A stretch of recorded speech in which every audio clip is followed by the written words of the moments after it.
Hey, Shalom, Shalom, Israel. This your brother Debar, straight from the gig, with another quick at the gig vid.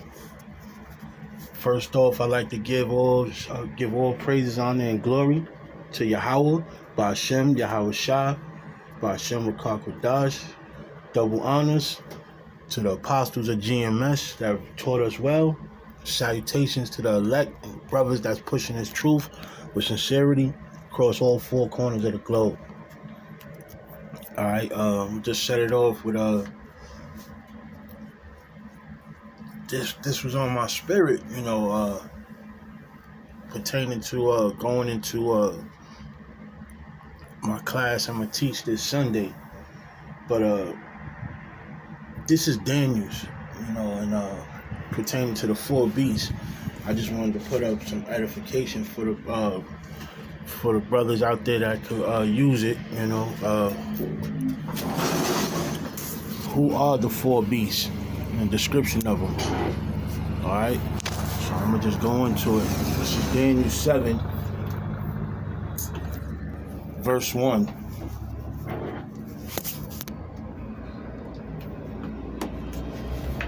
And it reads, in the first year of Belshazzar, king of Babylon, Daniel had a dream and visions of his head upon his bed. Then he wrote the dream and told the sum of the matters. All right. During the time of King Belshazzar, there was who was the king, the grandson of the Babylonian king Nebuchadnezzar, and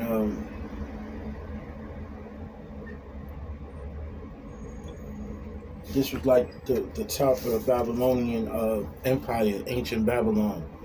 All right. So reading on, verse 2. It says, Daniel spake and said, I saw in my vision by night, and behold, the four winds of the heavens strove upon the great sea. All right, the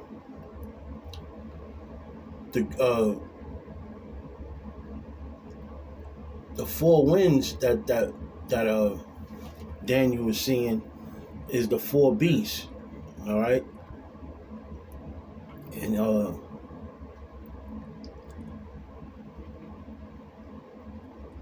the winds meaning,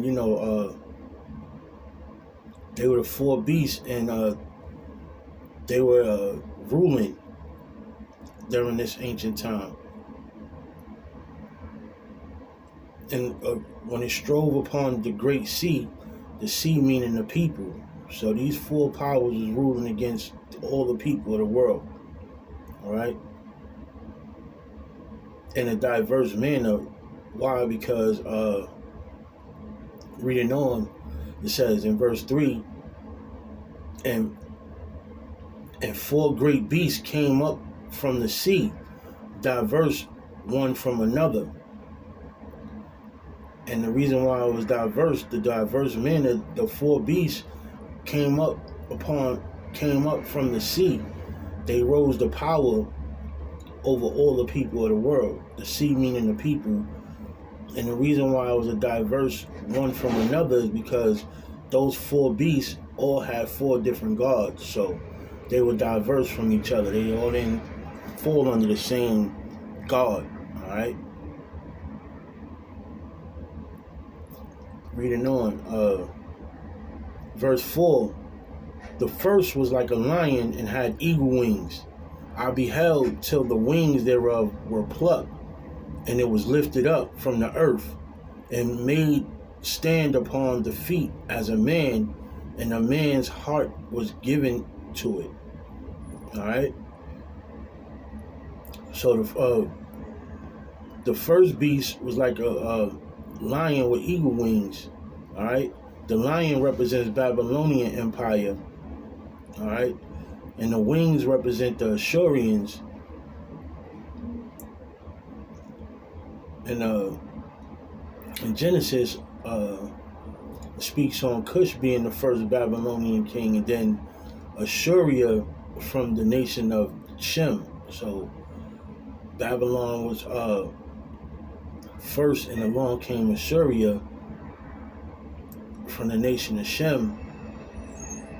Assyria was the wings being plucked, and Babylon completely taking over the line. Taking over and taking over power. That's how the Assyrians was plucked out. All right. And when the lion was being raised up, having a heart like a man meant might and wisdom. All right. So that's why the lion, had the authority and the power over, and was able to stand like a man. All right. Had feet like a man, and a heart was given onto him. The heart represents the mind, so mind means wisdom. They had the intelligence. All right, verse 5. And that was the first beast. All right, Babylon rose to power. First it was Babylon and Assyria, which is the wings of the lion. But the second beast, as we read in verse 5 reads, and behold, another beast, a second, like to a bear, and it raised up itself on one side, and it had 3 ribs in the mouth of it, between the teeth of it. And they said thus unto it, arise, devour much flesh. All right, and the second beast was the Medo-Persians. The bear with the ribs in the teeth represented the bear with Medo-Persia, and the ribs in his teeth represented the lands that they conquered, which were Libya. The 3 ribs represented Libya, Egypt, and Babylon, who they conquered. All right. So Persia was the second beast, the Persian Empire. All right. Reading on, and when it said devour, arise and devour much flesh, they took over 3 major people, which was Libya, Egypt, and Babylon. Those were great kingdoms, and they overpowered them with their might. And reading on, this is verse 6 of Daniel 7. After this I beheld, and lo, another like a leopard, which had upon the back of it 4 wings of a fowl. The beast had also 4 heads, and dominion was given to it.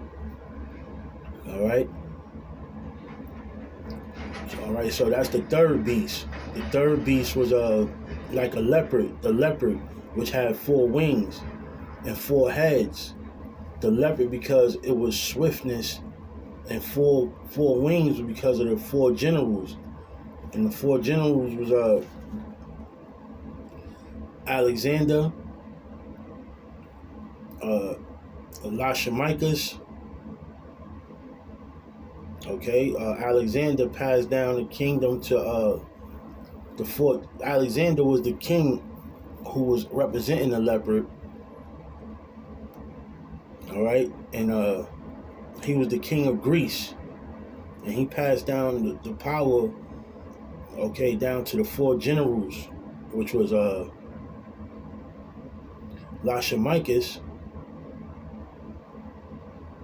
He took Thrace in Asia, and those are the lands that he gave to Lashamicus. Thrace in Asia, and to Cassander, he took Macedonia and Greece. Salat. All right, Cassander took Macedonia and Greece, and Ptolemy took Egypt, Palestine, and Cilicia.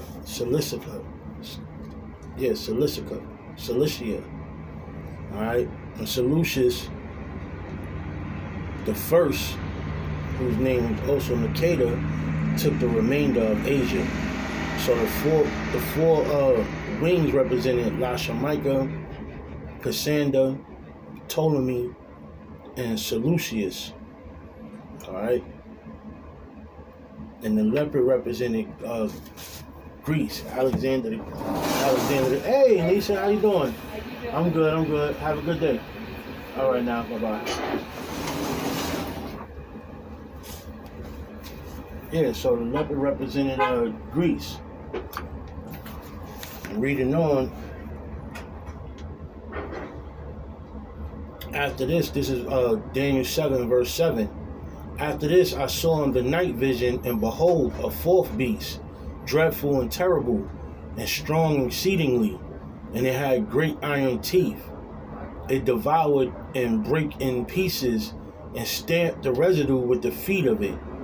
And it was diverse from all the beasts that were before it, and it had 10 horns. All right. So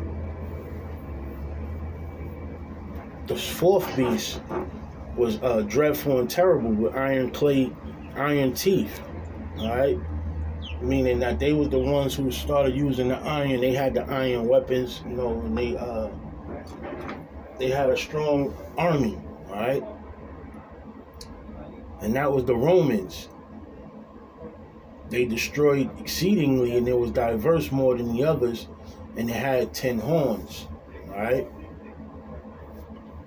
The 10 horns, this is like the Romans, and this fourth beast is ancient times and modern day times, because modern day Rome is represented through America, all right,